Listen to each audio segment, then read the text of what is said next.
Dear editor of the New Yorker magazine, I am writing in response to the news article by Ava Kofman entitled How Hospice Became a For-Profit Hustle. My name is Penny Smith, and I am a certified hospice and palliative care RN. I am also a social media influencer advocating for hospice and end-of-life care with over 500,000 followers. I have worked in the hospice industry since 2005 in a variety of positions, including inpatient hospice care, home hospice case management, and most recently in hospice quality. During my career, I have worked for 3 different hospice agencies in Washington state. All of them were nonprofits. I am beyond disappointed that you have published such a one-sided, potentially harmful story. When I say harmful, I don't just mean to hospice, but to the many dying patients and their families who rely on the specialized care and guidance that hospice provides at the end of life, but who will now potentially avoid choosing hospice because of Ms. Kofman's jaded viewpoint. The title of the article alone is incredibly misleading. The story would have been better served and hospice better represented by the insertion of the words "a few" in between how and hospice. Worse than the title, however, is the subtitle, that hospice is an industry plagued by exploitation. It's sensational and biased, especially given the fact that the majority of hospice agencies do not exploit dying patients or commit Medicare fraud. Ms. Kofman made several statements in her story that are unequivocally false. She wrote that hospice nurses aren't required to visit more than twice a month. She obviously has not read the Medicare conditions of participation, which state that the visit frequency by an RN is individualized based on the patient's need and will be no less often than every 15 days. In fact, that individualization is the requirement for all of the hospice team members.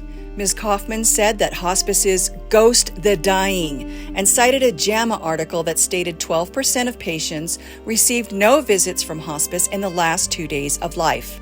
The JAMA statistic is based on a quality measure implemented by Medicare, and it only accounts for professional staff. It doesn't include chaplains or hospice aides, and it only looks at routine at-home hospice patients. This measure is something that my agency has been working towards improving the score on for years, and I will be the first to admit it has been challenging.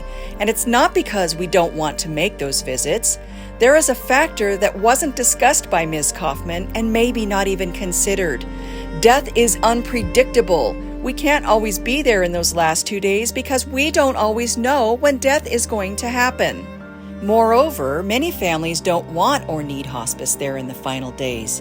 As a hospice nurse, a major part of my role is to educate the family on how to care for their dying person and what to expect as death approaches. There were occasions when I have had families who felt those last hours or even days with their dying person were sacred and they didn't want outsiders present. I never took this to mean they didn't want me or my team personally there, but instead that they felt so supported and prepared that they didn't have to share their person's final time with anyone. The way she wrote about hospice firms bribing physicians to refer patients with trips to Vegas was just sloppy reporting. Are there healthcare providers who do it? Obviously.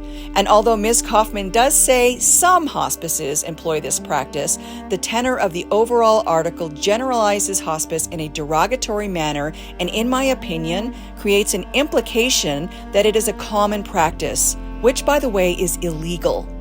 To know there are hospice agencies out there capable of taking advantage of people in their most vulnerable times is disheartening, to say the least. I don't disagree that stories of agencies who have committed these atrocities should be public.